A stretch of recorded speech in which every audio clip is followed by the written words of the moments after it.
வணக்கம் மக்களே. இந்த காணொலியில் எக்ஸ்சேஞ்ச் ட்ரேடட் ஃபண்ட்ஸ் பற்றி தெரிஞ்சுக்கலாம். அதில் இன்வெஸ்ட் பண்ணுறது மூலமாக நமக்கு கிடைக்க போகிற பெனிஃபிட்ஸ் என்னென்னங்கிறத பற்றியும் பார்க்கலாம். வாங்க வீடியோக்குள்ளே போகலாம். எக்ஸ்சேஞ்சஸில் ட்ரேட் ஆகக்கூடிய இன்வெஸ்ட்மெண்ட் ஃபண்ட்ஸை நம்ம இடிஎஃப்ஸ்னு சொல்லுவோம். ஸோ ஃபண்ட் ப்ரொவைடர் தான் வந்து இதுக்கான அசட்டை வந்து ஓன் பண்ணுவார். Fund providers like Motilal Oswal, நிப்பான் இந்தியா, ஹெச்டிஎஃப்சி ஏஎம்சி இவங்கெல்லாம் ஃபேமஸான ஃபண்ட் ப்ரொவைடர்ஸ். இவங்க இண்டெக்ஸ் ஃபண்டில் அசட்டை வந்து ஓன் பண்ணுறவங்க இவங்களாக இருப்போம். நம்ம வந்து இதில் இருக்க ஒவ்வொரு இண்டிவிஜுவல் யூனிட்டை வந்து நம்மளால் ஹோல்ட் பண்ண முடியும். நம்மளால் அவங்களோட அசட்டுக்கு உரிமை கொண்டாட முடியாது. இந்த இடிஎஃப் ப்ரொவைடர் வந்து எந்தெந்த விதத்துலலாம் வந்து அசட் ஹோல்ட் பண்ணுறாங்கன்னா, ஸ்டாக்ஸாகவும் இருக்கலாம், பாண்ட்ஸாகவும் இருக்கலாம், கமோடிட்டிஸாக இருக்கலாம், கரன்சிஸாகவும் இருக்கலாம். இன்வெஸ்டரான நாம் இதில் ஒவ்வொரு ஷேர், இதை வந்து யூனிட்னு சொல்லுவோம். ஒவ்வொரு யூனிட் இல்லை பீஸ் இதை வந்து நம்ம வாங்க முடியும். எப்படி வந்து நம்ம ஒரு ஸ்டாக்லேருந்து ஒரு இண்டிவிஜுவல் ஷேர் வாங்குகிறோமோ அந்த மாதிரி. இண்டெக்ஸ் ஃபண்ட்ஸ்னால் இது வந்து mutual funds operated by fund managers இதை வந்து ஆப்ரேட் பண்ணுவாங்க. ஸோ நம்ம எவ்வளோ காசு கொடுக்குறோமோ அதுக்கேற்ற மாதிரி வந்து அவங்க யூனிட்ஸாக வந்து அலோகேட் பண்ணிடுவாங்க. நமக்கு இதை வாங்குறதும் விற்கிறதும் அவங்க தான் வந்து பண்ண முடியும். இடிஎஃப்ஸில் வந்து நம்மளே நமக்கான ஷேர் யூனிட்ஸை வாங்கிக்கலாம், இல்லைன்னா விற்றுக்கலாம். லிக்விடிட்டியும் அதிகமாக இருக்கும். இடிஎஃப்ஸில் இன்வெஸ்ட் பண்ணுறதுக்கான பெனிஃபிட்ஸ் என்னென்னு பார்த்தீங்கன்னா, மினிமம் இன்வெஸ்ட்மெண்ட் நம்மளால் போட முடியும். ஃபார் எக்ஸாம்பிள் கோல்டு பீஸ்லாம் எடுத்துக்கிட்டிங்கன்னா நிப்பான் இந்தியாவில் 84 ருபீஸில் இருக்குது. ஸோ ஒவ்வொரு நாளுக்கும் வாங்குறவங்களும் இருக்காங்க, மந்த்லி வாங்குறவங்க இருக்காங்க, எஸ்ஐபி மூலமாக ஆட்டோ டெபிட் பண்ணுறவங்களும் இருக்காங்க. அது மட்டும் இல்லாமல் எப்போல்லாம் வந்து குறையுதோ ப்ரைஸு அப்போ வந்து பல்காக வாங்குறவங்க இருக்காங்க. இந்த மாதிரி வந்து எப்போ வேணாலும் யாரால் வேணாலும் எத்தனை குவான்டிட்டி வேணாலும் வாங்க முடியும். அது இதில் இருக்க ஒரு ஃபஸ்ட்டு பெனிஃபிட். இது என்னடா இவ்வளோ விலை கம்மியாக இருக்கே, ஸோ இதோட பெனிஃபிட் எந்த அளவுக்கு இருக்குன்னு பார்த்தீங்கன்னா, இது எவ்வளோ வந்து நம்ம லாங் டேர்முக்கு கொஞ்சம் கொஞ்சமாக தொடர்ந்து ரெகுலர் பேசிஸில் இன்புட் போடுறோமோ, ஸோ இதோட பெனிஃபிட் வந்து லாங் டேர்மில் நல்லாவே வந்து காமிக்கும்.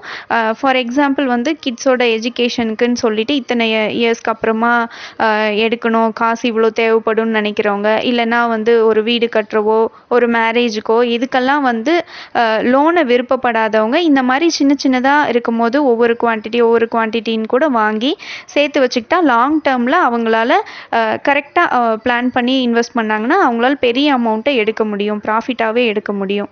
அதுதான் இதில் இருக்க பெனிஃபிட். இப்போது பாப்புலராக இருக்க இடிஎஃப்ஸை பற்றி பார்க்கலாம். முதலாவதாக பார்க்க போகிறது கோல்டு இடிஎஃப். நான் வந்து எக்ஸாம்பிளாக எடுத்துருக்கிறது நிப்பான் இந்தியா கோல்டு இடிஎஃப். ஏன்னா அது பாப்புலராக இருக்குன்றதுக்காக. அதில் ஒரு யூனிட்டோட கோல்டு பார்த்திங்கன்னா 84 ருபீஸ் இருக்குது. ஸோ இவங்க எப்படி இதை கேல்குலேட் பண்ணுறாங்கன்னா, ரியல் கோல்டோட 1 கிராமுக்கு இந்த ஒரு யூனிட் வந்து 10 மில்லிகிராம் கணக்கு வருது. அப்படி தான் வந்து இவங்க ப்ரைஸ் ஃபிக்ஸ் பண்ணியிருக்காங்க. ஸோ இது எப்படி வந்து மார்க்கெட் ஃப்ளக்சுவேஷன்ஸ்க்கு ஏற்ற மாதிரி ரியல் கோல்டோட ப்ரைஸ் ஏறி இறங்குதோ அதுக்கேற்ற மாதிரி இந்த யூனிட்டோட ப்ரைஸும் ஏறி இறங்கும். ஸோ இதை ஏன் வந்து ப்ரிஃபர் பண்ணுறாங்கன்னா, இது ஸ்டோர் பண்ணுறதுக்கு ஈஸி, பை அண்ட் செல்லும் ரொம்ப ஈஸியாக இருக்குது, லிக்விடிட்டியும் அதிகமாக இருக்குது. ஸோ இதோட ப்ரைஸும் வந்து ஃப்ளெக்சிபிளாக இருக்குது. இப்போது இது 1 இயரில் எவ்வளோ ரிட்டர்ன் கொடுத்துருக்குன்னு பார்க்கலாம். 1 இயரில் நான் வந்து ஆகஸ்ட் 2024 2025 வரைக்கும் எடுத்திருக்கேன். ஸோ இது 42% பாசிட்டிவ் ரிட்டர்ன் கொடுத்துருக்கு. 5 இயர்ஸ் ரிட்டர்ன் பார்த்திங்கன்னா 153% பாசிட்டிவில் இவங்க ரிட்டர்ன் கொடுத்துருக்காங்க.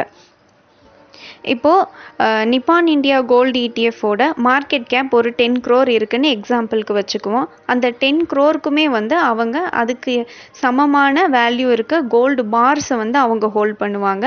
ஸோ இந்த அமௌண்ட்டை வந்து இவங்க ஷேர்ஸாக பிரித்து எக்ஸ்சேஞ்ச் ட்ரேடட் ஃபண்டில் வந்து ஃப்ளோட்டிங்க்கு விட்டுருப்பாங்க. ஸோ அதை தான் நம்ம ஒரு யூனிட்டாக வந்து வாங்குகிறோம், விற்கிறோம். இப்போது சில்வர் பீஸ் பற்றி பார்த்துடலாம். இதில் நிப்பான் இந்தியா சில்வர் பீஸோட ஒரு யூனிட்டோட ப்ரைஸ் 110 ருபீஸ். ஸோ ஒரு யூனிட் வந்து 1 கிராம் ஆஃப் ரியல் சில்வரோட ப்ரைஸையே தான் அப்படியே இவங்க ஃபிக்ஸ் பண்ணியிருக்காங்க. ஸோ அதோட ஃப்ளக்சுவேஷன்ஸுக்கு ஏற்ற மாதிரி இந்த ப்ரைஸும் வந்து ஃப்ளக்சுவேட் ஆகும். இவங்களோட ரிட்டர்ன் பார்த்திங்கன்னா 12 monthஸில் 43% பாசிட்டிவ் ரிட்டர்ன் கொடுத்துருக்கு. இது ஸ்டார்ட் பண்ணி 3 இயர்ஸ் தான் ஆகுதுங்கிறதுனால 3 இயர்ஸ் ரிட்டர்ன் பார்த்தீங்கன்னா 101% பாசிட்டிவில் ரிட்டர்ன் கொடுத்துருக்கு. இப்போது ரியல் சில்வரோட ப்ரைஸ் பார்த்தீங்கன்னா ஒரு 125 ருபீஸ் போயிட்டுருக்குன்னா இது 1 கிராமோட ப்ரைஸ் வந்து 110 தான் இருக்குது. ஏன்னா வந்து அவங்க ஆப்ரேஷனல் சார்ஜ், மேனேஜ்மெண்ட் ஃபீ இதெல்லாம் சேர்த்து வந்து இந்த ப்ரைஸ்க்கு இருக்குது. இதில் பெனிஃபிட் என்னென்னு பார்த்தீங்கன்னா நம்ம எப்படி 110க்கு வாங்குகிறோமோ நம்ம இதை விற்றாலுமே நம்ம அதே 110க்கு தான் வாங்குவோம். வேறு ரியல் சில்வர் பார்த்தீங்கன்னா நீங்கள் வாங்கும் போதும் எக்ஸ்பென்ஸ் கொடுப்பீங்க, விற்கும் போதும் வந்து நீங்கள் அந்த எக்ஸ்பென்ஸை வந்து கொடுத்து தான் விற்பீங்க. ஸோ அது இதில் இருக்க ஒரு பாசிட்டிவ் விஷயம். இப்போது நிஃப்டி 50 பீஸ் பார்த்துடலாம். ஸோ நிப்பான் இண்டியா அது பார்த்தீங்கன்னா 278 ஒரு யூனிட்டுக்கு ப்ரைஸ் போயிட்டுருக்கு. இதோட வெயிட்டேஜ் எப்படி நிஃப்டி 50ல் ஸ்டாக்ஸ்க்கு கொடுத்துருக்காங்களோ அதே தான் வந்து இதுக்கும் அப்ளை ஆகும். ஹெச்டிஎஃப்சி, ரிலையன்ஸ், ஏர்டெல், டிசிஎஸ் இதுக்கெல்லாம் எப்படி மேக்ஸிமம் வெயிட்டேஜ் கொடுத்துருக்காங்களோ ஸோ அதுக்கேற்ற மாதிரி தான் இதோட ஃப்ளக்சுவேஷன்ஸும் வந்து அமையும். இவங்களோட ரிட்டர்ன் பார்த்தீங்கன்னா லாஸ்ட் 12 மந்த்ஸில் ஆல்மோஸ்ட் ஃப்ளாட்டாக தான் இருக்குது. 5 இயர்ஸ் ரிட்டர்ன் பார்த்தீங்கன்னா 138% பாசிட்டிவ்ல இவங்க ரிட்டர்ன் கொடுத்துருக்காங்க. நிஃப்டி நெக்ஸ்ட் 50 பீஸ், ஜூனியர் பீஸ்னு சொல்லுவாங்க. ஸோ இதோட ப்ரைஸ் பார்த்தீங்கன்னா 715 ருபீஸாக இருக்குது. இதோட வெயிட்டேஜும் சிமிலர் டு நிஃப்டி நெக்ஸ்ட் 50ல் ஸ்டாக்ஸ்க்கு எப்படி வெயிட்டேஜ் கொடுத்துருக்காங்களோ அதே தான் இதுக்கும். இவங்களோட ரிட்டர்ன் பார்த்தீங்கன்னா லாஸ்ட் 12 மந்த்ஸில் 10% நெகட்டிவ் ரிட்டர்னும், 5 இயர்ஸ் ரிட்டர்ன் பார்த்தீங்கன்னா 160% பாசிட்டிவ் ரிட்டர்னும் கொடுத்துருக்கு. யூஎஸில் நாஸ்டாக்ல ட்ரேட் ஆகிற டாப் 100 ஸ்டாக்ஸ். ஸோ அதை வந்து மோன் 100ன்னு சொல்லி மோத்திலால் ஆஸ்வால் இதை வந்து கொடுக்குறாங்க. ஸோ இதோட ஒரு யூனிட் பார்த்தீங்கன்னா 205 ருபீஸ்க்கு இப்போ போய்கிட்டு இருக்கு. இதோட ப்ரைஸ் ரிட்டர்ன் லாஸ்ட் 12 மந்த்ஸில் 31% பாசிட்டிவில் போயிருக்கு. 5 இயர்ஸ் ரிட்டர்ன் பார்த்தீங்கன்னா 160% பாசிட்டிவில் போயிருக்கு. இது மட்டும் இல்லாமல் மற்ற இடிஎஃப்ஸும் இருக்குது, செக்டார் வைஸ் இடிஎஃப்ஸும் இருக்குது. Oil ETF, pharma, defence, IT, bank ETF, private bank ETF இந்த மாதிரியும் இருக்குது. அது மட்டும் இல்லாமல் மிட் கேப், ஸ்மால் கேப் இது மாதிரியும் இருக்குது. இதில் நிறைய அசட் மேனேஜர்ஸ் வந்து அசட் மேனேஜ்மெண்ட் கம்பெனிஸ் இதுலேயும் வந்து நிறைய ப்ரைஸ் வேரியேஷன்ஸில் ப்ரொவைட் பண்ணுறாங்க.